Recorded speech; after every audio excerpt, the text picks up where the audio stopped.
Hello, thank you for tuning into my channel. This video is going to show a little tutorial about interfacing. So if you want to see how I use interfacing to stabilize a piece of fabric like this, please stay tuned.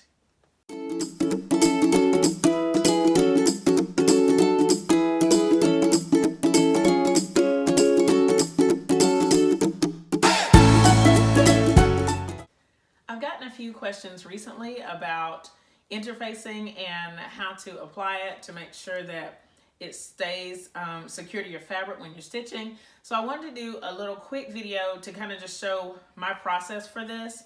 I'm currently working on an order of 5 memory bears that I need to complete, and a part of that process is using some interfacing to stabilize all of my shirt fabrics. I do this for every memory bear project that I make because it makes the sewing just a little bit easier. And if you have a combination of fabrics or if you use certain fabrics that stretch, the interfacing helps to stabilize them so they're easier to sew. Okay, I currently have, I'm going to show like 2 little examples of pieces that I've stabilized. This is from I guess what you would call an Oxford style shirt, so a button down shirt. And I've cut the buttons off of it, and I just added the interfacing to this part of it as I'm stitching everything, and as I get ready to lay the pattern pieces down. This is going to make it easier for me to cut this thinner kind of fabric, so the interfacing really helps with that. Here's another sample piece that I'm using. This is a t-shirt, and so t-shirts are stretchy anyway, and so I have the interfacing, you can see it here, to stitch. Now you can get different types of interfacing. The interfacing that I'm using is Fusible. It's an iron-on interfacing, and so once I attach it to the fabric, then it's all just basically one piece, and I can cut everything as one piece. I think there's some other kind of interfacings that you can like sew into place and all that, but I'm not fooling with any of those. My chosen interfacing is the Pelon SK135. You can see it here. It is smooth on one side and then bumpy on the other side. The bumpy side is what I'm going to use to fuse to the fabric.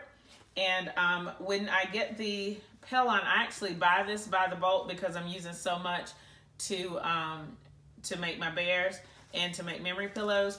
And I'm not sure how well you can see it, but it comes with paper instructions with it. And I used to kind of just do whatever I felt like doing, but I was having some problems getting my interfacing to stick. So I went through and I read the directions a little more carefully, and I'm following those directions as best I can, and it seems to be helping. Okay, so I want to show you just kind of my process for doing this. Before I before I pull out the interfacing, I've already laid out the shirts and kind of determined where I was going to put each of the pattern pieces. I'm going to put, I think 1 or 2 pictures of that here in the video so that you can kind of see that. That's really, for me, that's step 1. What that allows me to do is cut away the parts of the shirt that I won't need, so I'm not wasting my interfacing. The second thing I do is a really simple step. I just lay out the fabric wrong side up, and then I just cut the interfacing into the shape, okay, of the shirt. Now I do use my remnants of interfacing. They're over on the table, but you can see here, I'm going to come a little closer so that you can see that. For this one, I actually have 2 pieces that I've kind of put together. And it works because once you fuse it down, everything kind of goes together. And I have a couple of other examples over there that I may show at the end. Okay, so after I've done those steps, then it's time to go to the ironing board. So meet me over there, and we're going to go over exactly what you're going to need and how I start this process. So I'm here at the iron and the ironing board, and I'm ready to start sticking this interfacing here. I'll show you the piece first so that you can see that it is it's several pieces that are kind of put together. I hope you can see that. that it's not just one solid piece of fabric, it's several pieces that we have put together, or that I've put together to get it complete. But I think it's still gonna work just fine. Again, I'm using the directions that are on the back of that, on the Pell-Line paper that came with the interfacing. I have my iron already set up. This is a Singer Expert Finish iron. I'm not such a huge fan of it. It gets the job done, but to me it's not as efficient as it could be, but it'll still get everything done. I have my ironing board here. I just have my shirt and the interfacing sitting on the ironing board. I have a cup with water in it, and I have something that I'm using for a pressing cloth. This is just an old piece of fabric, and I've used it as my press cloth forever, and it's the this pattern, this damask, I don't know how to say it, that I just really love. And so it's pretty big enough to use as a press cloth. So I'm ready to get started. First thing I'm gonna do is I'm gonna just go ahead and put the pressing cloth in my water here. And I'm left-handed, and so I like to put it behind me to my left side.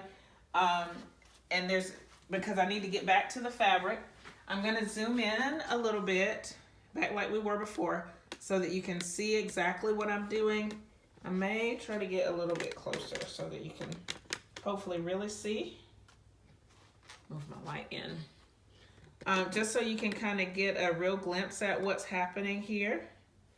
Okay, it's not a hard process at all. Okay, so I have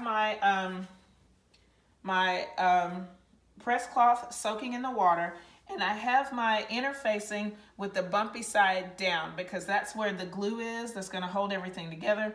And so you need that to make sure that it sticks to the fabric. If the bumpy side is up, then it's going to stick to my iron, which would be no good. Okay, so according to the directions, after I have my iron set and it's hot, it's ready, the first thing that I'm going to do is they call it steam basting. So I'm just going to take the tip of my iron and go on the very edges of the interfacing.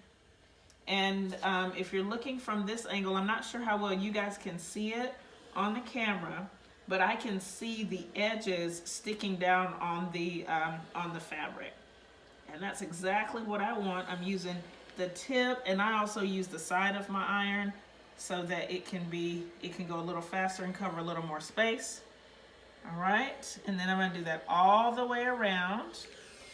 Okay, and then for this one where I have those extra pieces, if I'm really concerned about it, I'll just kind of go where those pieces overlap. So I'll show you that here. So where these little pieces overlap, just putting down a little bit of heat on it, it just kind of cements those sections together. And then I'm going to come around and do this last side for my steam baste. And then we're going to be ready to do the second step. Okay?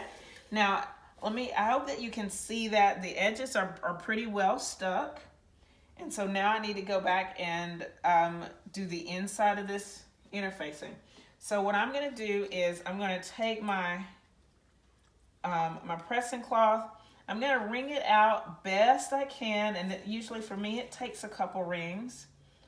I like to think that I'm like super duper strong, but it's going to take me a little bit to get as much moisture as I can out. It really doesn't matter because the iron is going to dry everything out eventually. Okay, so the next step, I'm going to take this. And I don't think it matters if it's printed side up or side down. I usually put the printed side down. And then I'm going to just, I'm going to put my iron down on the press cloth and just hold it in place for a count of about 16 or 15 seconds. So I'm just counting 1,001, 2, 3, and so on until I get to 15. So I'm on 11, 13, 15.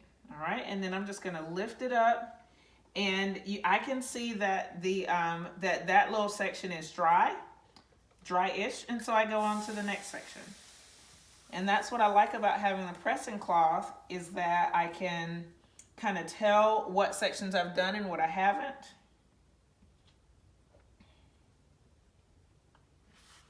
Okay. All right, and here I'm not sure again if you can tell on the camera, but this part, it's dry compared to the rest of it. So I just go to the next section and count to 15. And so I'm going to complete this whole thing, and then I'll put it back in the water and go to the other side. I'm going to go ahead and put you in sped up motion so that you can see me do the whole thing, but it won't take as long. So we're going to speed up the video starting now.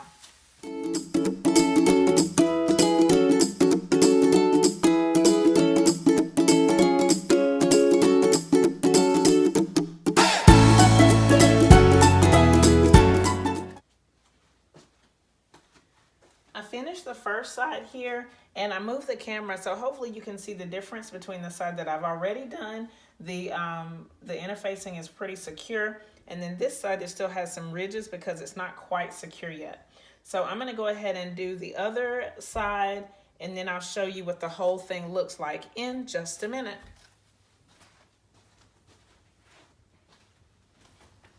I have my finished piece here with the interfacing. Hopefully you can see that it's nice and secure.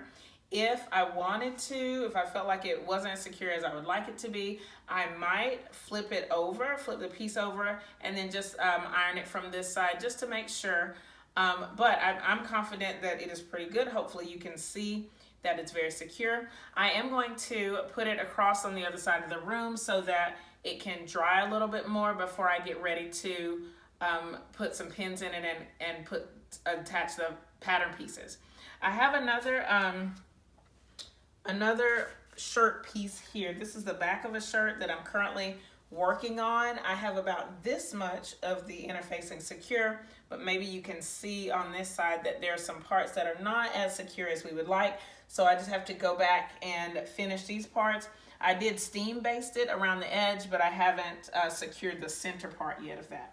So I'm going to keep working on that. I have several pieces here, maybe about 4 or 5 that I'm still working on, and that's my next step in the process of these 5 bears. Keep in mind that there are many different thicknesses and types of interfacing, so be sure that you check your stabilizer, check your interfacing, and follow those directions as best you can. I noticed much better results when I followed the directions that were on the Pelline paper. So just check your directions, make sure you're doing it correctly. If you're using Fusible, make sure the glue side is down, otherwise you will have a sticky iron and you don't want that. Okay, if you have any additional questions that I can help with, leave them in the comments below. Thumbs up this video, share it with your friends, and subscribe if you haven't already.